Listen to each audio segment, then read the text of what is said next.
कानी बहू। वो नाराज होकर ओम प्रकाश को अपने घर बुलाते हैं। पापा जी, ये आपने क्या किया? शादी से पहले बताया क्यों नहीं कि नैना की आंखों में परेशानी है? अरे आप ही ने तो लड़की देखने से मना कर दिया था।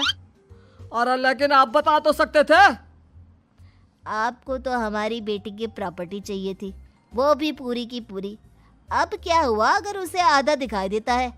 प्रॉपर्टी तो आपको पूरी मिल गई ना। और ये क्या बात हुई? मेरी शादी प्रॉपर्टी से नहीं, आपकी बेटी से हुई है। अब ये तो पहले सोचना चाहिए था। तब तो मेरी प्रॉपर्टी देखकर तुम्हारी जुबान लप लप आ रही थी। लेकिन मैं कानी लड़की को अपनी बीवी बनाकर नहीं रख सकता। पापा कुछ करिए ना आप। हाँ करता हूँ। देखिए ओम प्रकाश जी, आप हमारे साथ ऐसा नहीं कर सकते। और तुम देखो, अगर तुमने मेरी बेटी से शादी तोड़ी ना, तो जो भी प्रॉपर्टी मैंने तुम्हें दी है वो तो पूरी की पूरी वापस ले ही लूंगा, और आधी प्रॉपर्टी तुम्हारी भी लूंगा। अरे मेरी आधी प्रॉपर्टी भला क्यों लेंगे आप? इसलिए क्योंकि मेरी बेटी को आधा नजर आता है और उसकी नजर अभी तक तुम्हारी आधी जायदाद पर ही पड़ी है। अब तुम उसे घर से निकालोगे तो कुछ तो लेकर जाएगी ना। और अगर हम आपकी बेटी को अपने घर की बहू बनाकर रखे तो? तो तुम्हारी पूरी प्रॉपर्टी तुम्हारी ही रहेगी, और जो मैंने तुम्हें दिया है ना, उसमें से बस मैं आधा लेकर जाऊंगा।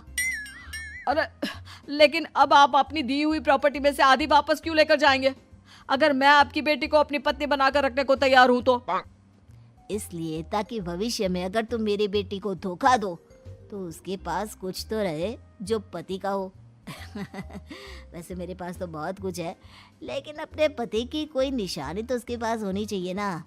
अब अगर तुमने मेरी बेटी को कानी कहा तो तुम्हें प्रॉपर्टी भी कानी ही मिलेगी, पूरी नहीं। जमाए राजा। किशोरी लाल और राघव समझ चुके थे कि वो बुरी तरह फंस चुके हैं और अब उनके पास वहां से निकलने का कोई चारा नहीं है। अब समझ में आया ना, लालच बुरी बला होती है। एक तो तुम्हें प्रॉपर्टी मिली, ऊपर से बीवी मिली, उसमें तुम्हें नखरे भी दिखाने हैं। आए बड़े, चुपचाप बैठो दोनों। कुछ दिनों के बाद नैना राघव की कार लेकर बाजार घूमने निकलती है और जब कार लेकर वापस आती है, ये क्या? एक तरफ से मेरी गाड़ी पूरी खराब हो चुकी है।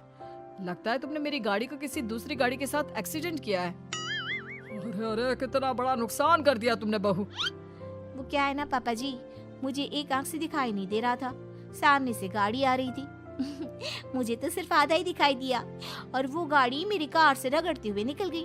अब मैं क्या करूं बताओ? आप इसे ठीक कराने के पैसे कौन देगा? तुम्हारे पापा। तुमने मुझसे इस तरह से बात की?